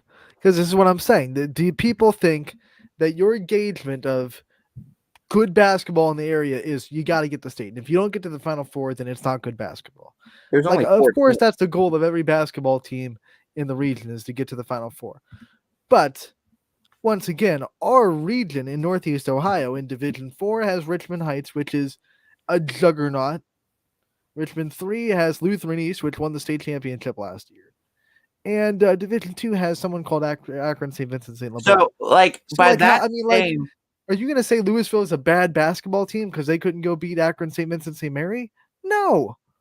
No one's going to beat them this year, or no one should beat them this year, I should say. How many Federal League teams did Louisville beat down the stretch too to get to 200 wins for Siegfried in the season? I know, like 6 out of 7 in the last, North Canton Hoover, I'm pretty sure was on there. Jackson. If Louisville is in Toledo region or South Ohio region, they're getting to state. I'm not sure when the last time we've had a boy. I would have to. It was LeBray when they had 2000 and I I want to say 2014. LeBray went to the Final Four. So, I mean, it's not, 8 years is not, I don't think it's terrible because 14-ish LeBray for a boys team. I think you might be right because I was trying to think more recently than 2014. But yeah, I think you might be right. I mean, in the 8 years too that we've had it, that since that 2014 state appearance, I mean, how many boys teams have consistently made it to the Elite Eight, though, stage of the tournament? Hey, you're not live on a stream. You can go look it up and then tell us. How's that? We should have Quinn eats lima beans. I'm pretty sure that Quinn does not eat lima beans, and you spelled Quinn wrong. One end. But I think looking at the competition in the area, spell our names right if you're going to troll us. That's all I say. If the amount of teams that have made it to the Elite Eight portion of the tournament has been pretty impressive. We had JFK last year. We had Springfield last year as well. This year we have Louisville get there. We have Mooney get there. We were guaranteed one team in there. It's just get out of here with that argument. We've had good basketball, but I mean, it's like saying the state of Ohio doesn't have a Final Four team in the NCAA March Madness tournament, so the state of Ohio college basketball is trash. Even though we have 4 teams in the state of Ohio that are in the tournament. I think so. How do you gauge how good a basketball team is? Should not be taken by if you don't get to the Final Four, you're trash. You're trash basketball. Oh, I've said too. I mean, if you make it to the Elite Eight, you're a top 8 team in the state. And now we have to start having the discussion with these super districts that now, if you get out of a district, you're pretty good. Because now there are more teams coming into the pool. It used to be just your district was just area teams. Like that's all you had to get out of, which I get. Like back then, district wasn't extremely impressive. But now you're playing regional teams in Lake County, Ashtabula County for these district championships that can and will beat you. Yeah, and let's just talk about the fact that there's over, I think, 1,300 schools in Ohio, and we have 4 divisions in basketball. So if you make it to a regional final, you're in the Elite Eight. You're one of 32 teams still playing the sport of basketball in Ohio out of 1,300 active schools. You're in the 0.02% that is still playing basketball in the state. You are elite level basketball. Not Lane Rhodes, but he does back me up on LeBray. So. Lane Rhodes. So. Oh man. No, that ain't Lane Rhodes. There's no way that dude is throwing as fast as the actual Lane Rhodes. No, he might be able to hit. That's Lame Rhodes. That's Lame Rhodes right there. That's Lame Rhodes. He ain't throwing as fast as actual Lane Rhodes. I seen Lane throw too. I haven't seen him this year, but I saw him last year with Salem, and I also saw him when he was with Astro. And dude's phenomenal too. I'm so happy he's stuck around too. I need to see him out at YSU sometime. Moral of the story: we have really good basketball in the area. And we have we live in a really big region. And we live in a really good basketball region. Shouldn't take away from to play, I guess, devil's advocate and give them something in the comments. If you're going to go out of the 3 major sports on the boys' side, because they said boys, you're looking at football, baseball, basketball. I would say, sure, out of all those 3, basketball is probably at the bottom as far as talent level, but that doesn't mean that they're bad because we've had state champions in baseball, football, and we get consistent appearances. If you're going based off of state champions, sure, then baseball and football have historically in recent memory been more successful in the area than basketball. But depending on how you gauge success, obviously, I still think making it to an Elite Eight, like I said, you're in the top under 1% that's still playing. You're an elite level basketball team then. And I think the sentiment to that argument as far as baseball and football being a little bit better in the area, we've seen a lot of baseball, football players in the last 5 or 6 years. Sorry about that. get to Division I Power 5 schools, and we're not seeing that in basketball. We don't have that kind of caliber talent yet. That's how I know it's not Lane Rhodes. Said, hey man, I'm sitting 67 to 68. That's a dead giveaway. Unless he switched to softball, that's not really that what impressive. are you doing, Lane? You lost a lot on your heater. Then. Whoa. But let's just talk about Mooney too, as a team that I feel like is going to be super close to breaking through that glass ceiling, I guess, of the state title that's avoided us the last 8 years, because this is a team, like I said, if you look at the final score, you need to really watch the game and realize that Mooney was literally this close, and they had the game plan 95% executed to beat this team. And if they would have just finished those shots, and these weren't bad misses, these were in and out, rim out shots, like good look shots that just weren't falling. It happens on basketball nights. But Mooney, I feel like, is so close to taking that next step to the state final, because out of all the games we saw too, there was not a large gap between the competition between Lutheran East and Mooney. I didn't see a gap at all. Let's be real too. We're also always going to be at a disadvantage when we're talking about schools from Columbus, schools from Cleveland.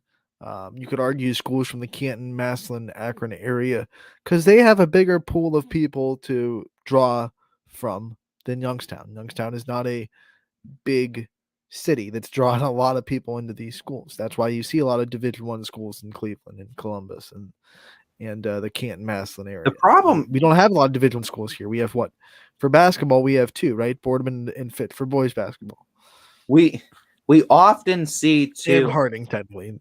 When we play those kind of Cleveland and your Columbus schools that are drawing from a bigger pool, don't take this as me going against playing multiple sports, but we have a lot of multiple sport athletes. And what I mean by that is there's a lot of football first guys that play basketball that typically transfer over. There's soccer guys too, but the thing is when you have those bigger pools, basketball guys are basketball guys the entire year. They're training their bodies. They're working out. They're practicing basketball. They're not transitioning from working out muscles in a football group to basketball to baseball, or from whatever, soccer to basketball to baseball or track. But the funny thing about that argument is you look at, like, I think there's been a couple of stats, like you'll look at, I think it was during the Super Bowl, like how many players in that Super Bowl played multiple sports in high school. It was like half the rosters. So at that same thing, it's like, but multiple sport athletes are going on and being incredibly good at their given sport. So is that really a difference? Is that the disadvantage? I don't know. I think it is, because it's just the number of guys, because every school is going to have your talented guys and the guys that play multiple sports too. And even if they don't, there's usually at least some guys that do, right? But I think it's the role players and everything else after that. Like if you look at St. Vincent, St. Mary's, like 6th and 7th man, they're probably starters on 95% of the schools in the state, and inside of a starting 5. They're just that talented, and these are just guys that are working at basketball year round. They're not multiple sport athletes. Your freaks, your phenoms, the ones that are going to the next level usually are. And you're going to have those even on St. Vincent, St. Mary's. There's football players that play basketball, but it's the role players and the players that are only one sport athletes that just train for that sport all year. They're coming off the bench, and they're practically like having second starters come off the bench and just serve as some great players for these teams. So Mr. Darth Vader says the only chance Youngstown will have is if someone transfers in. I do not agree with that at all.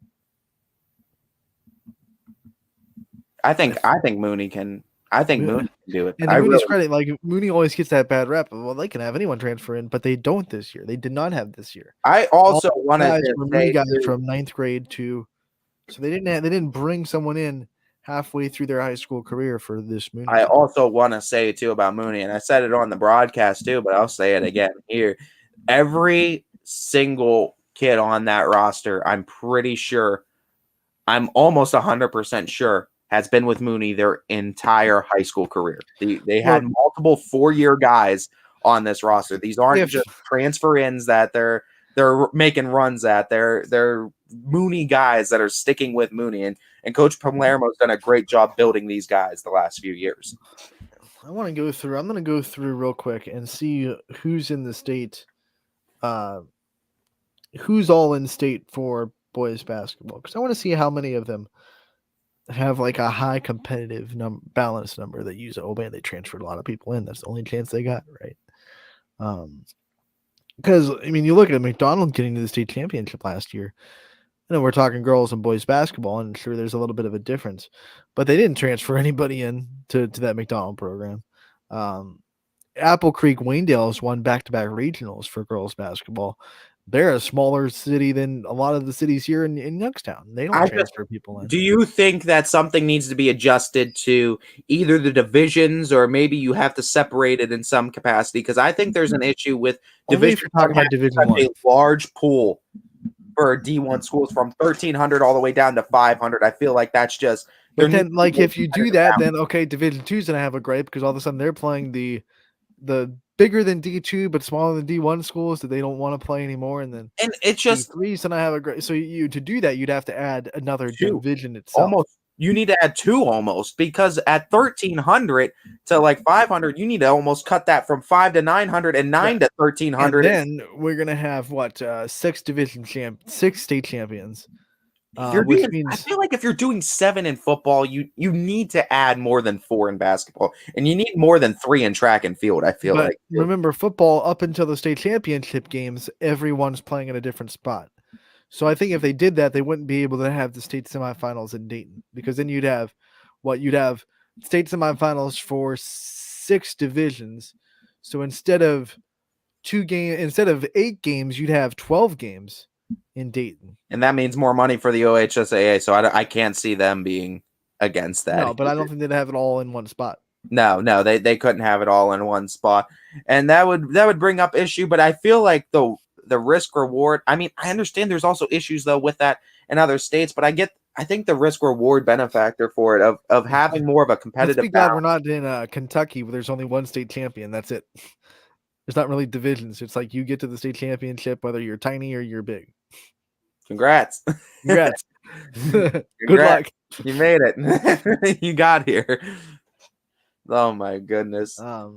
But I think looking at upcoming basketball seasons, it's going to be interesting to see who can make that run and who's going to break through that barrier into the state realm. Division 2 for boys. You have Afrocentric from Columbus. You have Glandorf. You have Lutheran East, and you have Cincinnati Taft in Division 3. Yeah, for your semifinals. Afrocentric, they bring people in. But I don't believe Glandorf is a high competitive balance number.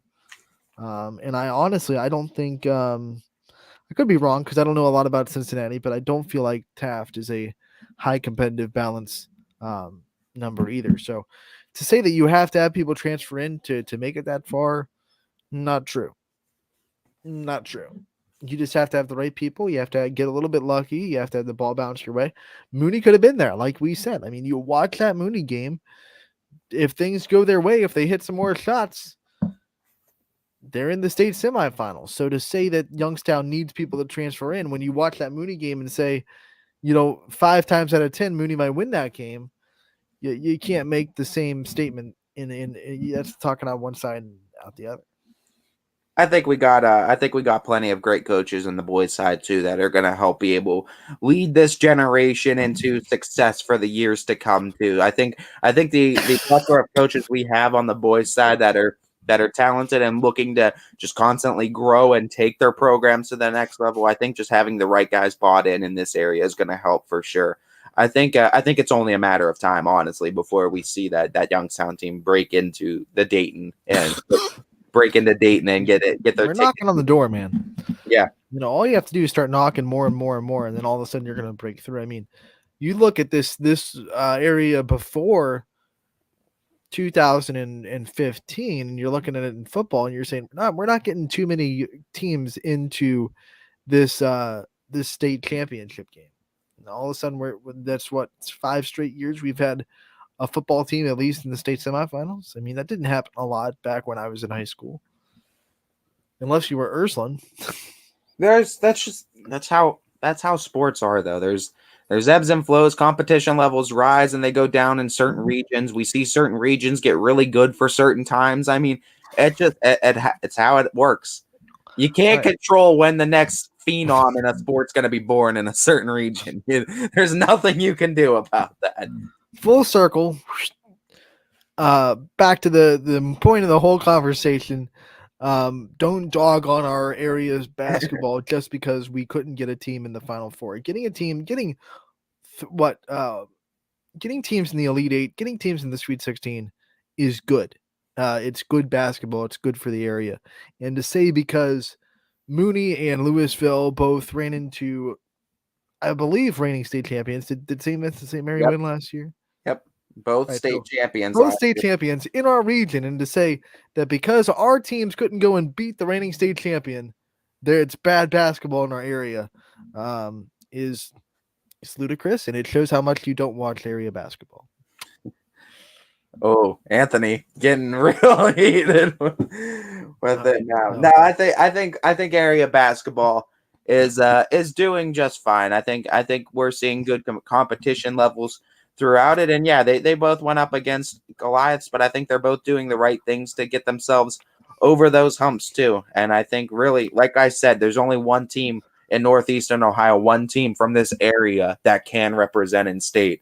And both of our teams in D2 and D3 had to go up against the team that won the whole damn thing in state last year. So was it really the regional final, or was that the team state championship right there? I mean, let's be honest. So looking forward to it, and looking forward to seeing what Lutheran East and St. Vincent St. Mary does in this state championship too, because if they both go on another run and they both come home with some hardware, I think that just further proves our point of the level of competition our area had to face to get there. By the way, congratulations to all the girls teams that did win state championships this weekend in the 4 divisions. Girls basketball officially done in the state of Ohio. Boys basketball heading into the state tournament this week. So congratulations on everyone that got their dreams to come true. Only 4 teams get to end the season with a win. And 4 teams did it this weekend, the girls. 4 teams will do it this weekend. Last weekend for the girls, this weekend for the boys. So congratulations to everyone that did it. And we'll keep knocking on that door. And we'll be right back on Running Point as well. We're going to take one more break. We'll be back to wrap up this show. Brought to you by Greenwood Chevrolet in Austintown. New things happen all day. Some are good, some not so good. In today's complicated world, while you're busy working, playing, and living life, we're busy helping you make sense of the day's news. And there's only one place where it comes together with clarity, context, and accountability. It's 21 News at 6 with me, Madison Tromler, and Derek Steyer. 21 News at 6. It's what the day's news really means to you. Welcome home to a home made homier with Baird Brothers Fine Hardwoods. Inspiration starts at BairdBrothers.com and is turned into reality when high-quality hardwoods are delivered right to your home. Baird Brothers has the latest design trends, shiplap and skinny lap interior siding, antique oak rustic flooring, and, well, you'll find them all at BairdBrothers.com. Ordered easily, delivered conveniently, enjoyed comfortably. BairdBrothers.com. At Greenwood Chevrolet, shop with confidence knowing we're ready to go the extra mile for you. With the largest selection of used vehicles in the Valley, backed by the Greenwood Advantage Warranty. Every one of our vehicles has undergone our own 126-point inspection, so it passes the most important inspection, yours. No other dealership has the extra inventory, gives you extra for your trade, and goes the extra mile for you. Only at Greenwood Chevrolet. WRS Wealth Advisors, the area's premier wealth and retirement specialists. Located on South Avenue in Boardman. Quality, customer service, and integrity. Those are the 4 words that have driven our success since 1957 at Joe Dickey Electric. Joe Dickey Electric is one Mahoning Valley landmark business that stays current with the requirements of our customers. Family owned and managed, we are an electrical contractor and energy solutions provider. Every member of our team adds to his or her skill set through ongoing training. Residential, commercial, industrial, automotive, and more. We keep ahead of the needs of our customers with a fleet of more than 50 vehicles and 24/7 emergency service, so you're never left in the dark. Welcome back to Running Point on ysnlive.com, brought to you by Greenwood Chevrolet in Austin Town. Anthony Hartwig alongside Mr. Ty Bartell. We've had a wonderful Monday. Hope you guys have enjoyed watching us on this Monday afternoon to start off your week. One more week, well, actually 2 more weeks technically without baseball, softball.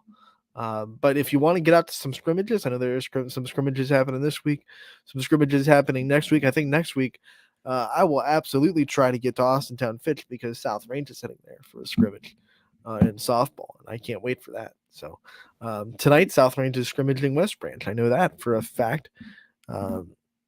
Weather seems pretty good. They might be on the football field, but they should be scrimmaging. It's warm enough. That'll be fun. So get out to some scrimmages. Get that spring sports itch fixed. Tomorrow, YSU softball will be having a home doubleheader against Akron, so you can head over to that and watch that too if you're in the need for some spring sports. Yeah, we'll get you covered in this little lag period in between our sports too. We go at 150 for each sports season just so we can go 15 for about a blink of an eye, have a cup of coffee, and get right back into the speed racer. A lot of YSN alums on that YSU softball team. So you get out, you can support a lot of local talent. Yeah. And if you have nothing else to do, you got all kinds of stuff on YouTube right now. We got softball, baseball previews, as well as on our website too. So you could always stick tuned to that. If you haven't seen them too on our show, we have posted all of our baseball, softball previews, as well as too, just keep an eye out for our social. Still posting out the players that have made the YSN All-Star game too on March 26th, 5 and 7 p.m. for girls following, and then boys, 5 p.m. for girls. Boys, about 7 p.m., but it's immediately following the girls' game, 20-minute lag in between. So around 5 and 7 for the start times, March 26th. So get in your baseball, softball fix, and then go right over to South Range High School for that game. And take a look at all of our socials, too. We make some pretty nice graphics for all the players that are going to be represented on both the boys and girls side. And literally, if you go to the YSN social page on Facebook, Twitter, I believe, too, you could just see all the pictures of all the graphics of the players that have made it, too. So you could kind of skim through our rosters, too, before the official full rosters are released. And tonight, we'll also have some basketball all-star games as the NAC all-star game. Matt Morrison will have the coverage there. Girls NAC All-Star game at 5:30 and 7. I believe they're splitting it into 2 games. And then at the MVAC All-Star game, girls start at 6 for that. 3-point contest at 7. Boys game at 8 for the MVAC. That's happening at excuse me. It's happening at Crestview, and Noah Doty will have the call for that. So got some basketball on the network tonight. We have 5 games between the NAC and the MVAC All-Star games. So after Casual Sports Podcast, which is coming up next from 2 to 3, Power Hour from 3 to 4, Ray Samil of South Range Wrestling will join DJ during the Power Hour to talk about his weekend down in Columbus. He finished state runner-up after a tough 3-2 battle in the state championship match in wrestling. So don't miss the Power Hour. Don't miss Casual Sports Podcast. Also, I believe tonight also we have the debut of our friend Donnie Riccatelli. He's going to be having a show on YSN, and it is called the Coaches Roundtable, and I'm bringing his promo up right now so I get this right on who he'll have on the show tonight. So let's see, March 14th, live from the Lake Club, the Lake Club room at the Bunker in Southern Park Mall. He'll have the boys and girls track and field coaches of the AAC on the round table tonight, and that will show about 6:45 from the Lake Club room at the Bunker in the Southern Park Mall. Donnie Riccatelli hosts the new show on Running Point called, once again, Coaches Roundtable, and that'll be debuting tonight at 6:45 with the head coaches of the AAC track and field teams joining him tonight from the Lake Club room at the Bunker in the Southern Park Mall. Happy to have Donnie Riccatelli be a part of our carousel of shows. Welcome to Yeah. the family, Donnie. As we continue to take care of your baseball, softball previews for you, Donnie Riccatelli tagging in for us this time with some track and field Tag action. team. So we get to you get to check in on some of the track and field previews too for the upcoming season. As like we said, no sport unturned with YSN. And I think he'll continue to have shows like that where not just one coach is featured, but he'll have roundtable discussions with multiple coaches, whether it be baseball, softball, track, or field, all through the spring. And that'll obviously be exciting, and no better person to be on it than Donnie Riccatelli. All right. Before we let you go, once again, we'll preview tomorrow's show. We look at what we have planned for tomorrow. We will have not just these live guests, which is Michael DeBar at 12:30 from Salem Baseball, and then also live on the show, Fred Moots from Boardman Softball at 1:30. We'll also be airing an interview with Anthony Ragazine, the Middle Ridge baseball head coach, and Cameron Carson, the head coach of the Lakeview baseball team, will be airing tomorrow on the show as well. Those will both be live on the website beforehand, but will be on the show tomorrow. So it should be a fun day tomorrow from 12 to 2. We'll take a 22-hour break and see you then. Casual Sports Podcast coming up next from 2 to 3. Power Hour from